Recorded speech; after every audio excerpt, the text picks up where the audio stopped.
Welcome to the Mystery of Life. I'm Jo. And I'm Jonny. And today we're asking, is the Jamaica Inn haunted? And this one's a little different because we went there. We did. And we have some sound from when we tried to communicate with ghosts. And we took Estella. For those of you who don't know who Estella is, who might have joined us since then, Estella is a doll that we bought who is allegedly haunted. We've had her, about year and a half now? That too, I think. Yeah, maybe 2 years. When we first got her, I couldn't even be in the same room as her. I was terrified. I went to work early. I slept in a different room. Over the years, she's become easier to deal with, mostly because nothing's really happened. But I still have like a level of respect for her, whereas you... I never did. No. So, but I'll tell you a little bit about how the Jamaica Inn started and the Jamaica Inn itself, and then we'll talk about our stay and play you some of the content we got from when we were there. Before we get started, though, I do have one question. Do you want to tell everyone what it was like staying the night in a haunted hotel with me? Annoying.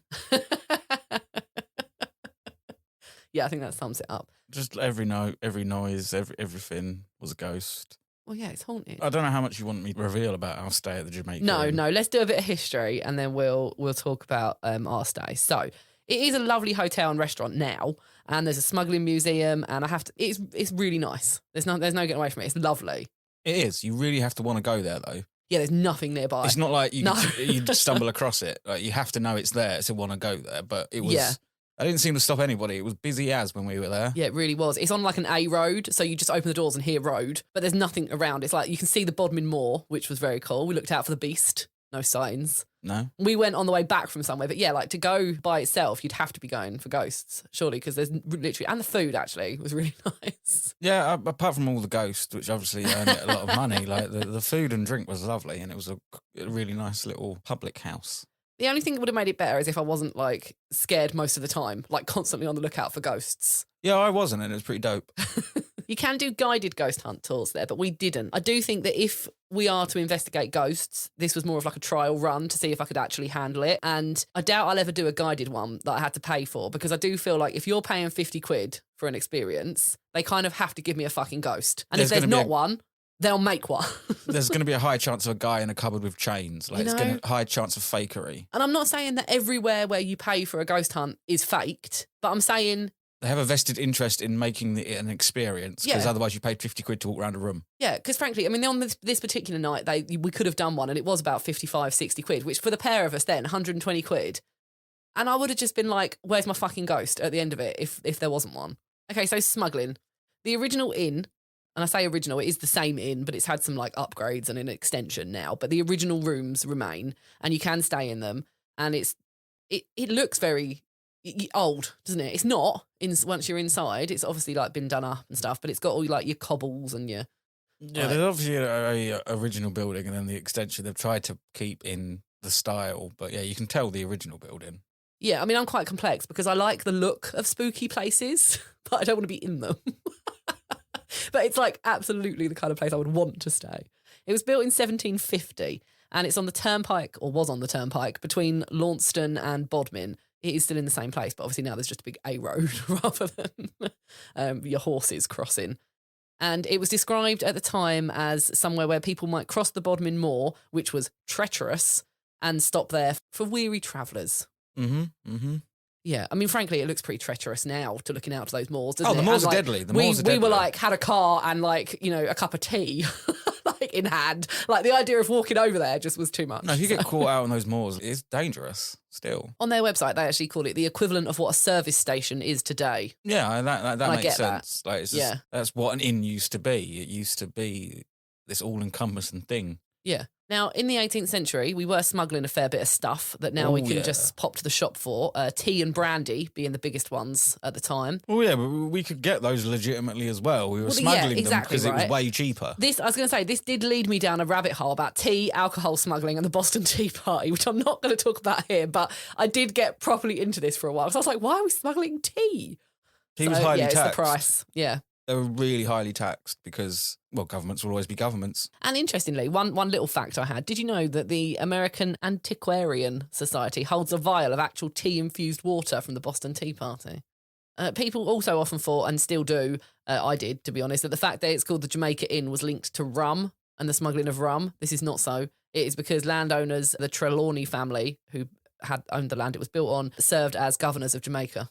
It's a fun fact. And they actually extended it in 1773 and built stables and a tack room, tack as in for horses. It offered them good protection, and this was mainly for smugglers who were avoiding gangs. Apparently, I don't know how true this is because I couldn't find like a reliable source, but a lot of sources were talking about it. There would be gangs on the shoreline who wanted to like loot the smugglers. And that's always been a problem. I mean, that does make sense. With all criminality, there's an element of criminals within criminals. So drug dealers have to deal with people like there's people whose criminal job is they rob drug dealers for their drugs and then sell them to someone else. So there's always been criminality within criminality, and I can imagine, you've gone to the effort of smuggling all this shit. Someone wants the easier route of just taking it off of you. No, so there's a lot going on here, and it does sound fun, if not terrifying, all at the same time. Then it carried on. Business was good. Business was great. And in 1930, so 200 odd years of successful in-running, Daphne du Maurier and her friend got lost at night on the moors, and their horse guided them to the inn. It's a good horse, isn't it? Probably completely coincidental. But she actually later wrote a book in 1936 called The Jamaica Inn. It is fictional, but it was inspired by her stay because it detailed a smuggling ring, and she sort of told the tales of the people that stayed there. And that actually is a real book that you still can read. It's very popular. Now, hauntedness. Before we get into our experience there, I just want to say a bit about some other people that have had experiences there. Now, it did feature on Most Haunted, and they said that it was one of the spookiest places they have ever stayed. Now, I've got a bit of an issue with Most Haunted. Everyone does. They were found to be faking. It's Derek. It's not even everyone else. I mean, no. Yvette or whatever her name is screams just constantly. She finds a ghost and runs. And that's what I mean. The second these ghost hunters find what they're looking for, they shit their pants. The camera goes all shaky and we get no fucking evidence. Even though, right, if I rolled a ball right now, how scary would you find that? If I can see you rolling How intimidating would you find the action of a ball rolling across the floor? If I couldn't see who rolled it, terrifying. But Why? If I saw you, well, because where did it come from? What's it doing? Yeah, okay, that's fine. They're questions. But how are you going to answer those questions if you turn and run because the ball's moving? What is threatening about a spoon jingling? Nothing. They're getting scared over nothing. Okay, well, yeah. So at the beginning of this Most Haunted episode, which I have since watched, and bear in mind, I've done all of this research recently. I didn't really do any before we went, even though it was a few months ago, because I wanted to have our own experience and not be picked up on what other people were saying, even though it does frequently make it onto top 10 lists of places in the UK that are haunted and stuff. But what annoyed me about this episode was that they had loads of equipment at the beginning that they used and didn't pick up anything. It didn't trigger anything. And apparently they even used trigger objects. So they were putting crosses around and stuff to annoy the ghosts. Nothing happened. And he said he was willing to disregard that because so many other people say it's haunted. That's ridiculous. So that was quite poor, I felt. That's evidence. That's some evidence-based thinking, isn't it? However, the British Paranormal Association, they couldn't find a video, but they did write a very detailed report and declared it an official haunted site. And they say that there are several ghosts that wander the place. I do think it's an ideal setting because it would make sense that there was ghosts there. Do you know what I mean? Lonely people that got killed there, criminals and stuff. It makes sense that ghosts would be there, I think. The original building, yeah. Then many report hearing footsteps or galloping outside. Now, I'll be honest with you, we'll say now I didn't hear any galloping. The rooms were fairly well soundproofed.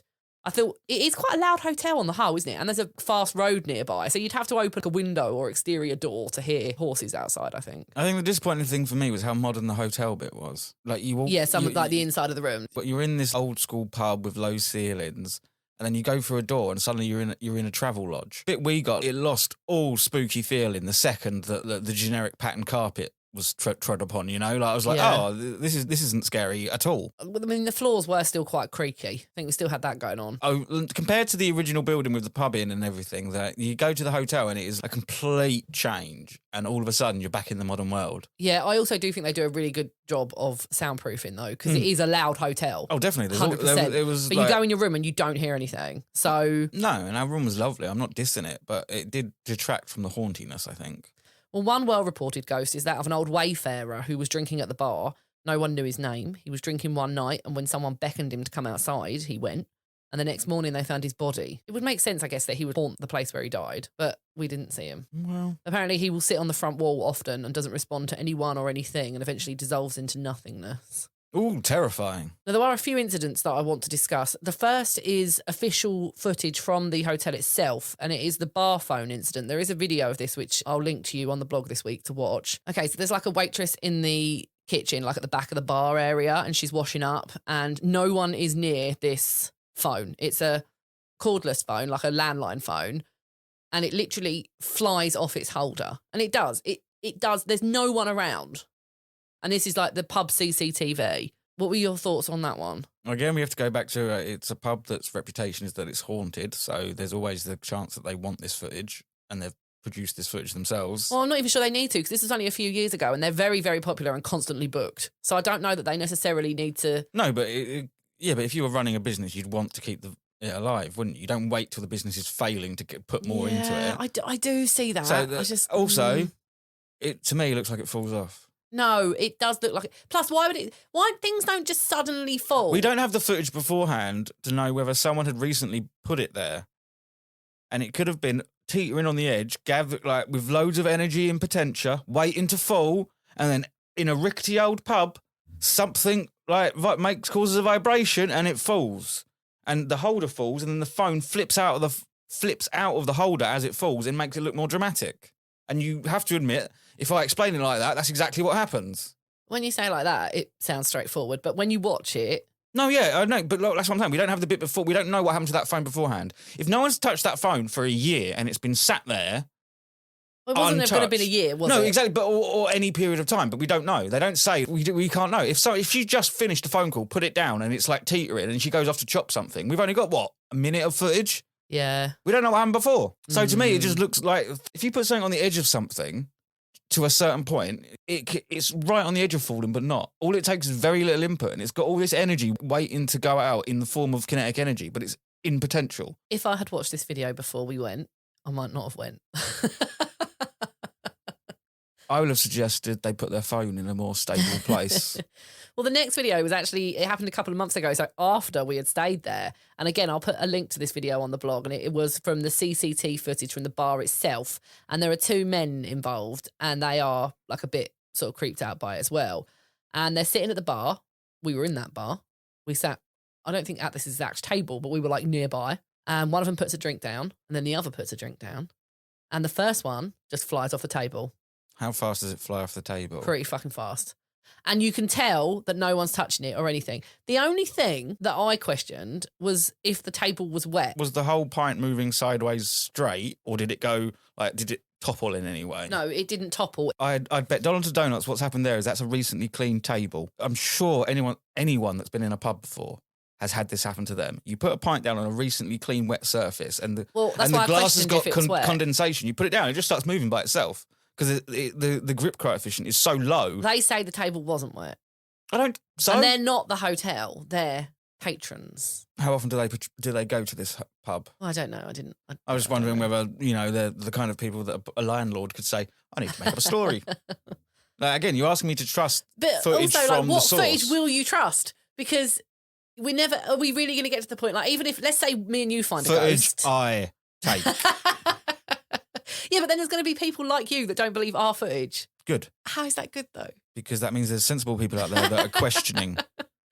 Okay. I don't have to seek other people's approval to know I'm correct. Well, there was a couple of other ghost if I see a ghost and I have the footage and I know that there's no shenanigans, then I don't need Bob to believe my footage. And I think that's the attitude that everyone needs to take. But I don't expect anyone to believe it. I don't need them to. Why do you need someone else to believe you if it's just a personal belief? Oh, I guess. There was a couple of other ghost hunters whose videos I found, and honestly, they somehow managed to make hour or two long videos, and they really didn't find much. The odd knock and bang, and that's exactly how I feel about all ghost videos. I don't really understand how. I mean, we don't have enough footage to make a video or an hour-long podcast just with the footage alone. Hence why I've made it an episode about the whole thing, and I'm going to incorporate our experience.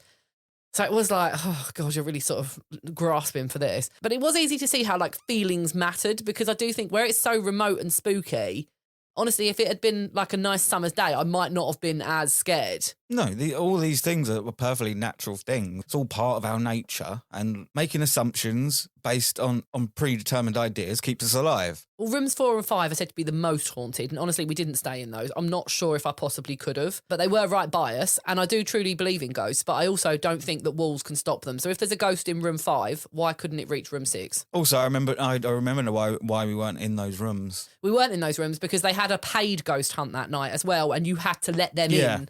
I didn't want strangers near my stuff. Also, like, what if I was really scared and just wanted to go back to my room, and then it's like, oh no, now we've got to come in and do a ghost hunt, and then I've got to sleep there. No, I'm not ready for that. Like I say, this was a trial walk around in my pants?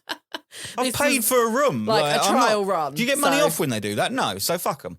But yeah, that's the reason we didn't stay there. Well, also in room 5, now this would have fucking killed me. You would have had a field day with it, but I absolutely would not have been able to achieve this. In room 5, there's a mother and daughter that haunt the room. They stayed there and then caught a boat the next day, and the boat sank and died. And they died. Literally makes no sense that they stay there. It doesn't make sense that... Well, no, it might make sense that they stayed there. Maybe they didn't have much money. Maybe they were nearby. No, whatever. I meant the ghost. Yeah, exactly. Like, why would the ghost come back to the hotel where they stayed for one night? We've got to get some consistency here. Like, I'm supposed to believe that ghosts come to things they're attached to. That's what they always say, right? So when it doesn't fit that, they just forget that logic. Well, people leave letters and toys for the little girl in the wardrobe in room 5. There are a couple of videos where the bathroom light comes on and off. Ooh.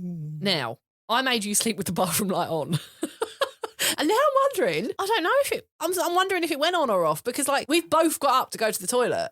We didn't film it, so you'll never know. How are you asking me? I was asleep. I don't know, but now I'm like worried. But why are you worried? Well, people also report various cold spots, and it was pretty chilly when we went. It was in June, mind you. We went to Cornwall in the only week in June where it was overcast and rainy. Don't be like, oh, it was cold in there. Yeah, it was, because it was overcast and we were on a fucking moor. Well, wardrobe doors open and the TV goes on and off. And I've got to be honest, if any of this had happened and I had realised, so if we had been filming and our wardrobe opened and closed and the bathroom light went on and off, I would have gotten in the car and driven home, even though it was treacherous and we'd already been driving for hours. That would be the point where I'm intrigued. I'd be like, all right, let's see if we can debunk this, see if there's any reason for this door to open by itself. That said, having watched their evidence, I believe that we should be marketing our evidence as really, really good. Like, really good. But before we get into this, I just have a little promo from another podcast that I think you guys will really like. So we'll be back after this. If you like weird, spooky, and strange history, then I have the podcast for you. My name is Brenda, and I'm the host of Horrifying History. Are you into the dark side of history? Horrifying History tells you about the side of history that people don't normally talk about. We tell the tales of haunted places, infamous true crimes, the paranormal, and unsolved mysteries, and then we look to history to see where the truth actually lies. Want to get spooky with us? Get your Horrifying History fix by subscribing today on Spotify, Spreaker, or wherever you find your favorite podcasts. So that was Brenda. We've actually been working with Brenda for a while. We are sure that you will love her podcast. We actually share a number of kind of common features, I think. And I mean, we've advertised on Brenda's podcast before, so some of you may have found us through Brenda. So definitely go and check her out. Even Jonny doesn't hate it. No. Me and Brenda can coexist. No, she's very good. She doesn't like push ghosts down your throat or anything like a lot of these. Not like you. Post not like me. So yeah, check out Horrified History, guys. Right, let's get into it. So our experience. Now we had Estella, and I refused at the time to try and communicate with Estella at home. And I also won't use a Ouija board at home. So I agreed that I would do these things in a location 5.5 hours away from our home. Yeah, I've got to say that even though I didn't believe in Estella, I thought the fact that we had her in the car on such a long journey, if she decided to be haunted at that moment, she could have fucked us right up. Yeah, especially like on one of the days we were driving for about 5 hours, it was like the worst rain. Yeah, and she's like shoved in a bag, like angry. No. I wouldn't let you shove her in a bag. If you remember, she was on the back seat with a seatbelt on. Yeah, it was a fun trip to Cornwall. So we tried the Ouija board and we had the EVP recorder thing with us. And we also had an EMF meter and a couple of other bits where you can like look for ghosts on your phone and stuff. When we were doing this, I was scared, but I was kind of sure at the time there was nothing there. And by the end of it, I was a bit disappointed. I was extremely disappointed. And I thought we didn't have anything. So I was still a bit afraid. Like, I made you sleep with the light on. I was a bit of a nightmare because everything was a ghost. Yeah, but nothing actually happened. But nothing actually happened. But I'm pleased we didn't play this at the time because, honestly, like I said, I would have driven home. So I should have played it. I had to do that drive. Hey, I drove there. So I'm going to play this for you. We started by, there is about 20 minutes of footage, but I'm only going to play you probably a few minutes here. And we start by asking Estella a bunch of questions, no response. And we're also using the Ouija board at the time, and there was no response on the Ouija board. And then Jonny asks if anyone can hear us. So what you hear next is footage from the stay. Would like to talk to the spirit who lives in our doll. Are you there?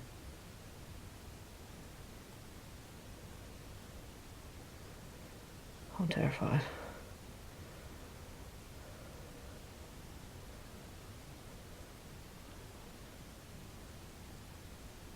Can the spirit in our doll talk with us? Believe me, I really just want to be your friend. Is there anyone in this room that would like to talk to us?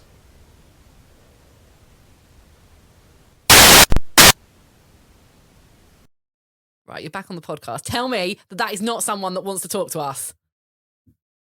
It certainly comes at a time where it looks to be answering my question. Right? And at the time, we couldn't hear anything. Can I say that is a shit answer to my question? Yeah, I mean, I'm not sure. I have listened to that like about 50 times since, trying to see if I could hear a word. But even on the, like when they play it on TV and stuff, I still don't understand that. Like, even like the big ones, like Ghost Adventurers and stuff, they're like, oh, he said hello. No, I don't hear that at all. So I just think I'm not versed in it. So maybe someone else heard something from that. Like, play it back, rewind, and see if you guys can hear a word. It sounds to me like electromagnetic interference. But isn't it weird how it happens? All those questions we ask, and it doesn't happen until... So Estella's clearly not there. I'm ruling her out. She is not interested in communicating with us. But when you ask if anyone is trying to communicate, something tries to communicate. Maybe. And what do you always say about evidence? What? Has to be replicated. Can't just be a one-off thing. Yeah. So guess what else I've got? More evidence.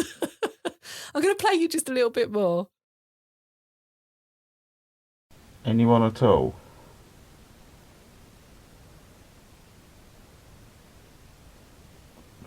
Getting some EMF.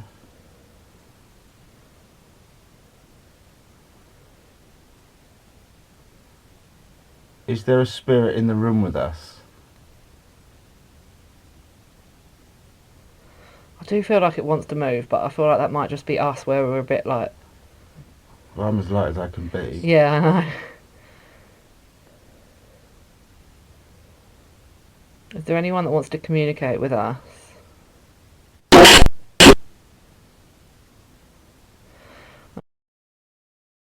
Right. It's answering questions, though. There's a lot of questions it didn't answer. Yeah, but it does it straight after. Also, think of the questions that we're answering. We're not, like, you ask if there's anyone that wants to communicate. I ask if there's anyone that wants to communicate. Both times we get an answer. And that one did sound more like something. Albeit, I still don't know what on earth it was trying to say, but it sounded more like something. Also, you said that the EMF meter was going on, the thing with the lights. I remember that happening. At the same time, at the time, we didn't know that anything had responded through the EVP. That thing with the lights. And then I said that I felt like it wanted to move, the Ouija board thing. And again, I didn't know that it had just responded to us. Like, come on, there is something in that room. Okay. Something happened in that room, yes. I don't know what it was. So what I need to do, and haven't done, and I don't even think I have the expertise to do, is analyze the voice the recorder that we use to isolate, to see if there's a way if that happens for any particular reason. Maybe. But why would it happen specifically after those questions? Because I will say on that one, I'd have to say this went on for about 10 minutes, and there's nothing else of interest where we were like asking a question and it answered. But it wasn't as if it was just happening every 10 seconds or 20 seconds or 30 seconds. It answered those questions and it left until a bit further down, and I'll play that for you in a minute. I just have to say I don't know what was causing that. I haven't done enough I haven't checked the bit of equipment well enough to say I can rule out that the recorder wasn't didn't have a problem. But if it had a problem, don't you think it'd be more random? What are the odds that it does it at those moments when we ask those questions? Perfectly timed. Well, we I asked a swear, lot of this questions. is raw footage. If we asked one question in 3 hours and it answered it, maybe, but we ask a lot of questions. So now, don't make the mistake that other ghost people do of going, we've got evidence of a ghost. No, we've got evidence of something. Now we need to do the hard work. The thing is, though, the 10 minutes that happens Like next... now we need to do the stuff that I'm saying. We need to go into that recorder and see if it's got any electrical issues. We need to make several different recordings without any questions, without any intent, and see if that noise happens again. We need to. That's all the steps that get missed out. So that you missed out. You're like, we heard this strange noise. Come on, that's got to be a ghost. It could be a ghost. I can't say that it's not. I have no evidence, but that doesn't mean that shouldn't be where we jump to. We go right. Okay, we've got this weird thing. Let's sort it out. Let's rule A out, rule B out, rule C out, and what we're left with is ghost. Well, we'll do that and report back to it on a mystery news one week. Brilliant. I'm going to have to learn electrical engineering. I might send it to some people and see if we can get their comments on it as well. But what I will say as well is that the next 10 minutes where nothing much happens, we have given up on the Ouija board. And it's not until we get the Ouija board back out, which I'm going to play for you now, that anything else happens again. So it's like, I also think it's linked to that because literally nothing happens for 10 minutes. A cheap bit of cardboard we got off Amazon. Because it's not being manufactured in the belly of a beast. It's being manufactured in a factory. It's got no spirituality connected to it but it's just a means for the ghost to communicate. I mean, they weren't even communicate using that. Obviously, it was playing back on this, but maybe that's how they wanted to communicate and they were trying to That's speak. what I mean, though. Why would the board have anything to do with that? Because it's just a bit of cardboard and a bit of wood. It hasn't been blessed or anything to bring out the spirits. It's not a spiritual item. It's a generically made kid's toy. All right, well, as I say, not much happens for 10 minutes, so I'm not going to play you that. But then we get the Ouija board back out and I'm going to play you a bit more. Be right up close. It's not scanning like that. I know, it's just... Oh. We just had to... That's got to be my phone, surely. Give your phone away and see. Yeah. No. Whoa. Whoa.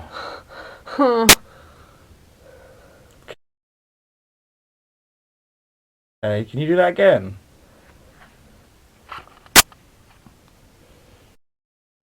Right, so when you say whoa, that is because the EMF meter thing, the magnetic thing, is going off the charts. Like we've got. I feel like if we're going to be taken seriously, we need to stop putting thing on the end of EMF. Look, like I say, trial run. I'm not up to date with all of the lingo, all right? But yeah, so the lights are going off the charts. You can hear that I'm terrified. I'm sorry that you also have to hear my breathing throughout that. The equipment we were using was literally like this little recorder. We didn't have any of our fancy mics or anything. So, but then obviously you hear it make a noise when we're like, whoa, and then I say hello and it makes a noise again. Again, you're getting consistent, very timed incidents. And there was a whole 10-minute stretch between the last bit I played you and this bit that I played you where nothing happens and we're not anywhere near the Ouija board. That is evidence, yes, of something. Now we need to know what it's evidence of. And we can't, unfortunately, it's very difficult to rule out ghosts, but we can rule out everything else and make better decisions. We don't have to put this on the internet as evidence of ghosts. Well, I'm putting this on the internet as evidence of ghosts because that is far better than what most of the other people had. If you want this field to be taken seriously, you've got to move away from the most haunted way of doing things. This isn't the most haunted way of doing things. Yes, it is. We kept asking. We got consistency. We did everything you wanted and you're still not accepting it. No, we haven't done everything I wanted. We've done the legwork. We have, that's not how evidence-based works. We're making assumptions. And you can't do that. You need to, like I said, rule out the obvious. Keep thinking of things that it could be. I get that, but the obvious would have been that there was some sort of fault or that it was making that noise at random. But to me, that wasn't random. Yeah, but the thing with random is it can be extremely ordered because it's random. Oh, I don't know. To me, this was huge. The odds of 1, 2, 3, 4, 5, 6, 7 coming out in the lottery are the exact same as everything else. I know, which no one ever believes. It is. But I do believe you. Yeah, it's random. That's how random can sometimes be extremely organised because it's random. Yeah, I know. It's just, for me, it's just huge. Honestly, if you look at all the other stuff that's out there about this hotel, ours is the best. Yeah, it might be. But I don't want it to be, I don't want to judge by everyone else's standards. I want to judge by my own standards. And my own standards are, that's but that's all it is. We need to now look at what it could be. I am now more convinced than ever. to try I and thought convince you of this. Like, yeah, but if you want to convince me, you're gonna. I will send it to some experts, and you can play with it and see if you can get it. We need to do it. Play with recordings, see if it does it again. Just leave it on for an hour and see if it does it without any impetus from us. The other thing I will say is that I've had it recording on other things before, and it's never done that. Well, yeah, and that's what we need to keep doing and back up. Well, yeah, like for me, that was honestly, if I'd heard that at the time, I would have gone home. If anything, it annoys me because if anything, they're rude. Firstly, but maybe they're trying to communicate and they don't know how else to do it. They're trying to get Firstly, through they to us haven't and answered couldn't. every question. Secondly, the answers to the questions have not been anywhere near what I've asked. I'm not suggesting that these are words either. Exactly. Like, I do know that. But for me, it's just very timely. And also, if that's the best they can do trying to speak, why the hell am I scared of them? I can speak. That's easy. The other thing that I do enjoy is that nothing, even though I now think there was something happening in that hotel room, I did make it through the night unscathed. So I think, if ghosts are real, it's just going to be something you have to deal with because ultimately, if ghosts are real, civilization's done pretty well with them being around. Well, I definitely think with more equipment, more time, and the knowledge that we have now, we could do this again. And it did inspire me to do this again, albeit I was scared. But we got through it and we didn't get a divorce. So multiple pluses. But we do have full-time jobs. So in an effort to try and fund this or some of this, hopefully one day make this some form of full-time, part-time job. At the moment, we do still have 2 full-time jobs. So we will be relaunching Patreon, details to follow in the next month or 2. And I'll let you know sort of what we're doing to help that. But I mean, I reckon the ghosts want to communicate with you. I reckon you're the key here. Probably. So, and you were quite into it. Like you were. I'm not. Like, it wasn't as if you were like, oh, it's rubbish. Like you were properly. If I'm going to do it, I'm going to do it. Yeah. Did I feel a little bit stupid? Yeah. But I'm in it. Like I want to do it. I want to do that. We joke about me taking the spirit level with me, but that is the kind of thing that I would do because that. Yeah, ghost hunting with science. Yeah. This whole like what was that? What was this footage bollocks? Just needs to end. That should be a very minor part. The actual investigation should be a minor part of it. Being there. You think about these shows. You watch a whole 40 minutes. It's all them on location, isn't it? Yeah, yeah. So they've done nothing to test their, like, you've got nothing to test the equipment to analyse it. Some of them do. Like, did I? Yeah, especially sounds. So they send their sound recording to an electrical engineer to test whether it's got any shorts in it. They have done. I have seen some doing that, yeah. I've never seen them go to that level of effort. No, I have. And I know you hate them, but ghost adventurers are actually quite good at doing stuff like that. Okay, when was the last time their stuff was pack tested? Oh, I don't know. Do they even have that in America? Yeah, but it's like a safety test if you don't. Yeah, but do you know what can also happen if you've got bad electronic equipment? Yeah. Electronic interference. Yeah. So it's not a stupid question to ask. You looked at me at first like, that's a stupid question. Well, yeah, because everything with plugs on it. What about batteries? But then I know there's another, there's other tests. But that's, you've got to go in with your equipment being, like when you get pulled over, when you get done for speeding and you say, was it calibrated, and you get away with it. It's the same thing. If you're not making sure your equipment is in tip-top condition and you can guarantee that there's not an issue with that camera or there's not an issue with this or that, but they never do. They stop at we found a noise, it's a ghost, bye! Well, I think we've got something to go on there. And put it this way, if I find a big-ass bone and say, this is a Bigfoot bone, will you be happy to go, yep, that's a Bigfoot bone, or would you want me to go send it off to see what it was made of? Oh, yeah, I wouldn't believe you. I want but like, what proof are you going to get from this to say that wasn't a ghost? What if they say the equipment's right, and then someone else comes back and says, "Yeah, that's a ghost"? What is it going to take for you to accept this? I have to go back. Then what? Collect more evidence. Again, everyone seems to think you can go somewhere for a night. Well, like I say, we will be relaunching Patreon in an effort to get enough funds for us to take enough time off to actually go and do more of these in person and indeed around the globe. If that works, then we will maybe make an attempt to go back and stay in room 5, because if you want to see me go toe to toe with the devil, then I have to put up a little bit of money, I'm afraid. Yeah. So, is the Jamaica Inn haunted? And this one, interestingly, at least you've got first-hand experience of having been there, not just me telling you stories of what other people have seen. I will say this. I will say there is evidence that needs to be reviewed. And at this stage, we cannot possibly make an assumption as to whether that place is haunted or not. That's pretty good. I'm happy with that. But I do think it's haunted. 5-minute crime! Okay, so this is 5-minute crime. This is a new segment, and I've created 5-minute crime because sometimes there's crimes that I want to talk about, but they're solved and they're brief. And so thought, well, we'll just do a quick summary and then have a quick chat about it. So put 5 minutes on the timer. Let's go. Right, so you've got Corey Richins, 33, and she is married to husband Eric Richins. They live in Utah in USA. They've been married about 9 years, got 3 kids. Normal life, normal marriage, happy, all that stuff. Everything seemed normal until it wasn't. They have a stonemasonry business and she's an estate agent. Mm. One day, they're vacationing together in Greece. Corey makes them a drink and Eric is violently ill.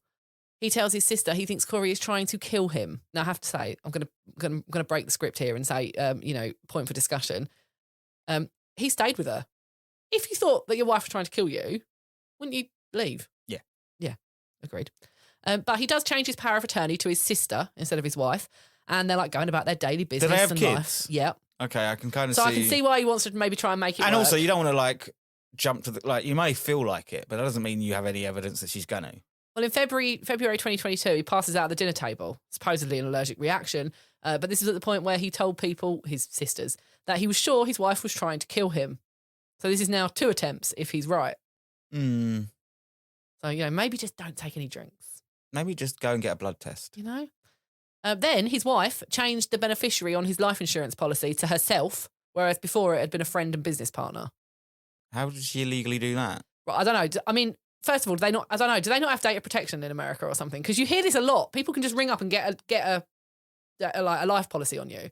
So I don't know. More research needed on that because it always baffles me if people can do this kind of thing. Because you definitely wouldn't be able to do that in the UK. No. Not without some serious pretending.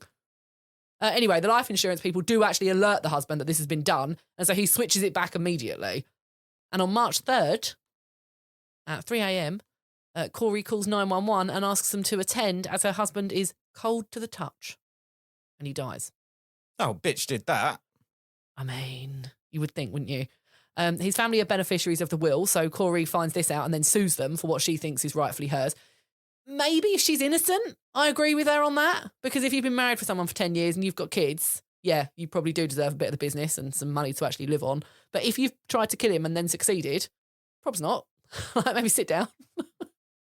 Yeah, but again, whether there's children or not, he's made the decision. Well, she wrote a book to help children deal with grief and became a fairly prominent figure. The post-mortem then showed that he had 5 times the lethal dose of fentanyl in his system. I originally read that as legal dose and I thought, no, that's odd. But it is still odd because there's not much. It doesn't take much to be lethal, does it? Fentanyl, so 5 fuck times, that. And was she arrested? Well, she said on the night that he died, she'd made them both a drink, they'd had one to celebrate her closing a home, and that he had taken a THC gummy, which, I mean, they don't contain fentanyl, so I really don't think that has anything to do with it. Is she claiming that whoever made the gummy put fentanyl in it? She didn't sort of say that, but that's all she said. We've been through this. It's really he's not going to give away product for free. No. He's not going to make you high better. But a year later, police have got their suspicions, but they need evidence. But they finally just got a warrant for electrical goods and found a text message and a whole chain of them, a deal with a friend to buy fentanyl tablets. And it's the woman's out there now doing a book tour, and finally, just last week, they arrested her. So it took a year. She's made an online profile, published a book, done all of this just a normal text on her mobile. She's tried and failed twice, and the sisters are aware that she's trying to kill him. I just don't feel like she's been very careful. Is this just too obvious? Because this is current. She's in court on Friday to see if she needs to stay in prison until her trial begins. So that's one to keep an eye on. I think it seems fairly clear cut, yes, but also she does need to be kept in prison because she's a poisoner. Yeah. I mean, it would seem that way, wouldn't it? If he's roaming around telling people that she's trying to kill him and then he dies. Well, I don't care about any of that, but the fact that he died with fentanyl in it and she bought some fentanyl, and she doesn't strike me as a fentanyl user. No. So, one to keep an eye on for sure. Yeah, hopefully she rots in hell for the rest of her life. If she did it. She did it. 5-minute crime! If you have any mystery news, a 5-minute solved crime, or indeed even a question, or an episode suggestion, please do tag us. We are on most social media sites, or you can email us if you want to. It doesn't have to be mystery news. You can send us anything nice you want, really. hello@mysteryoflifepodcast.co.uk. There is still the spooky giveaway on Instagram, open until almost the end of May. And on Monday, we launched the first part of a blog collaboration with the podcast A Court of Witches, and that tells you it starts with the history of witches, and that is out now at mysteryoflifepodcast.co.uk. And we'll be back next week. Goodbye. Bye.